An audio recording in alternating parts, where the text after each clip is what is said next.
তবে আমার মনে হয় এই বিয়েটা না ভুলভাল হয়, আর ভুলভাল বিয়ে হলে না জীবনটা পুরো ভুলভুলাইয়া হয়ে যায়। ওই জন্য আমরা দুজনে এসেছি ওই কচি করে বরকে এখান থেকে তুলে নিয়ে যেতে।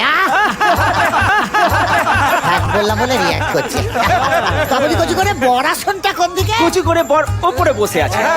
হ্যালো, এতগুলো লোক যখন কচি করে জানতে পারবে পুরো বরটাই লোক হয়ে গেছে, কি অবস্থা ভাবতেছে।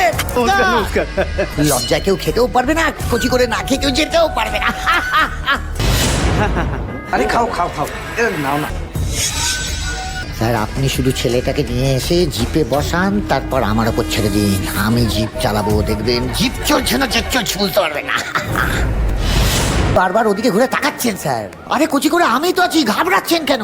চলুন।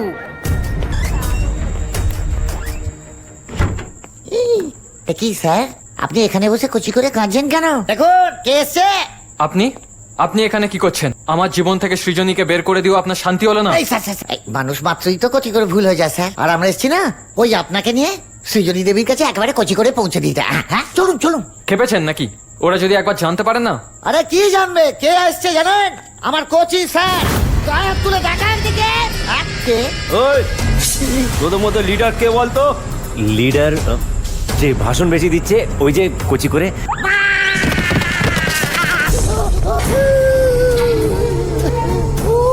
কাকু কাকু কাকু আপনি আমায় বাঁচান কাকু প্লিজ। কচি করে মনে হচ্ছে আপনি দয়ার অবতার কাকু, আমায় বাঁচান প্লিজ। তুই জানিস আমি কে? আপনি আপনি সর্দারের মতো জল্লাদ নন কাকু, আমায় বাঁচান প্লিজ। কি দেবে? আমি যুধিষ্ঠির সর্দার। ওই তোর বেটাকে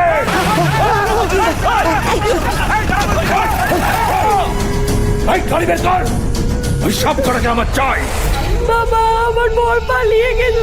পালিয়ে যাবে কোথায়? একে যদি টেনে এনে তোর আঁচলে না বেঁধে দিয়েছি, আমার নামও যুধিষ্ঠির সর্দার নয়। এই হা করে দাঁড়িয়ে দেখছিস কি? গাড়ি বের কর। তাড়াতাড়ি চলুন স্যার। হ্যাঁ তাড়াতাড়ি তাড়াতাড়ি। কি হলো স্যার? স্যার চলুন স্যার চলুন। স্যার কি হলো বলুন তো? উফ, কি হবে এখন? কি শ্বশুর বাড়ি জোগাড় করার আর জায়গা পেলেন না কচি করে? এ তো ম্যারেজ সার্টিফিকেটের জায়গা না, ডেথ সার্টিফিকেট ধরিয়ে দিত কচি করে। কিছু বোঝা যাচ্ছে না তো, এই বরটাকে তুলে নিয়ে ওরা কোথায় যাচ্ছে? না না ভাবতে পারছি না, আমার মাথা বড়বড় করছে। Any problem? হ্যাঁ অনেক প্রবলেম, তোমাকে ভাবতে হবে না। ওকে, গাড়ির তেল শেষ। হ্যাঁ সে কি? আসার সময় আমরা ওদিকে একটা পেট্রোল পাম্প ফেলে এসেছি, আমি চিনি। স্যার ওরা? ওরা বোধহয় আমাদের মিস করে গেছে। ও সেবক তুমি এখানেই থেকো, রোহিত আমার সঙ্গে এসো। 1 মিনিট, সাথে আমার একটু কথা আছে। স্যার আমি বলি কি, আমি না বুকে কচি বল নিয়ে ওর সাথে তেল আনতে যাচ্ছি, আপনি বরঞ্চ ম্যাডামের সাথে থাকুন। হ্যাঁ কচি করে চলুন। কি হচ্ছে? আমরা তো বাড়ি থেকে জিনিসপত্র চুরি করে নিয়ে পালাচ্ছিলে, আবার এসব ঝামেলা জড়াতে গেলে কেন? চুরি করে পালাচ্ছিলাম? কে বললো আপনাকে? একদম চালাকি করো না, তোমাদের প্রত্যেকটা কথা আমি শুনে নিয়েছিলাম। সেবক চুরি করতে চাইনি, তুমি ওকে জোর করে এখানে নিয়ে এসছো। আরে না না না না, আপনার বুঝতে ভুল হয়েছে। আমরা আসলে রোহিতকে চুরি করে পালানোর কথা বলছিলাম। রোহিতকে জানেন? না। রোহিত আর সৃজা একে অপরকে ভালোবাসে।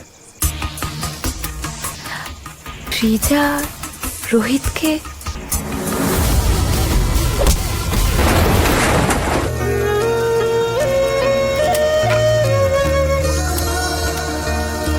আর কিছু বলার আছে? ওখানে তো বুঝেই গেছো যে আমি তোমাদের সাথে অভিনয় করছিলাম, তাহলে তাল মিলিয়ে ভালোই অভিনয় করছিলে। সিরিয়াস হয়ে গেলে কেন?